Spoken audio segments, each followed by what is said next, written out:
নমস্কাৰ।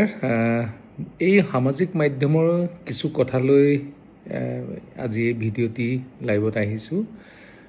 কেইদিনমানৰ আগতে এজন বিধায়কৰ লগত বিধায়কজনে কিবা দুই এটা বেয়া শব্দ কোৱাৰ কাৰণে মই হাঁহি হাঁহিয়ে উত্তৰ দিছিলোঁ যে কিছুমান আন্দোলন এনেধৰণে কৰা হয় যিবিলাক আন্দোলনৰ যোগেদি তেওঁলোকে তেওঁলোকৰ ভিতৰুৱা কথা কিছুমান আমি জানিছিলোঁ আৰু এনেই ধেমালিতে কৈছিলোঁ। তাৰপিছতে বেদান্ত লস্কৰ, মই নামটো কৈছোঁ, বেদান্ত লস্কৰে আজি লিখিছে কিবা কিবি কয়লা খনি কথা লৈ।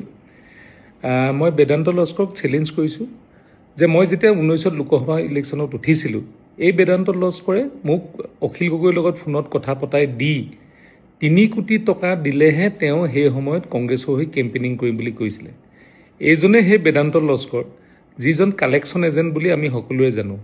আজি তেওঁলোকৰ যিখিনি ট্ৰল কৰিবলৈ আৰম্ভ কৰিছে, মোৰ ভিডিঅ' এটা মই জিমত যাওঁতে মন্ত্ৰী হোৱাৰ আগতে যেতিয়া আমি তাতে বাৰ্থডে' কাৰণে এটা কেক আনি দিছিলে এজন জিমৰ সদস্যই, সেই কথাটো লৈ মানে এতিয়া বাৰ্থডে' পতা কথাটো লৈ কৈছে। এনেকুৱা নিকৃষ্ট এই সময়ত ৰাজনীতিয়ে তেওঁলোকে কি কম্পিটিশ্যন কৰাইছে। ময়ো ৰাইজৰ হৈ কাম কৰিছোঁ, মোৰ ডিমৌ সমষ্টিত, কোনোবাই শিৱসাগৰ সমষ্টিত হৈ কাম কৰিছে, কৰি থাকিব পাৰে। বিপদৰ দিনত ৰাইজক সহায় কৰাটো আমি বিধায়ক হিচাপে, জনপ্ৰতিনিধি হিচাপে কাম্য।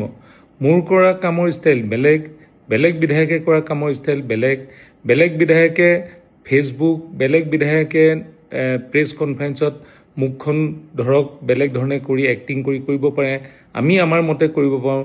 লাইক এইবিলাক লৈ আমি ব্যস্ত হৈ নাথাকোঁ। আমি নিজৰ কামখিনি ৰাইজক আমাৰ ছ'চিয়েল মিডিয়া প্লেটফৰ্মৰ যোগেদি দেখাওঁ। ইয়াতে কাকো হেয় প্ৰতিপন্নও নকৰোঁ, কাৰো বিষয়ে নকৰোঁ।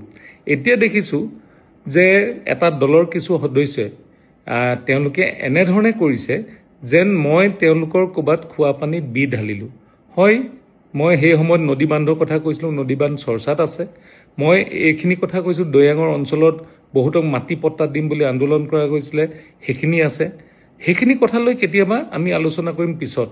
কিন্তু আজিৰ দিনত যেতিয়া আমি আজি বানপানীত নিপীড়িত যিসকলে আজি জনতা আছে, সেইসকল জনতাক আমি সহায় কৰাটো প্ৰথম পৰ্যায়ত আমাৰ কাম।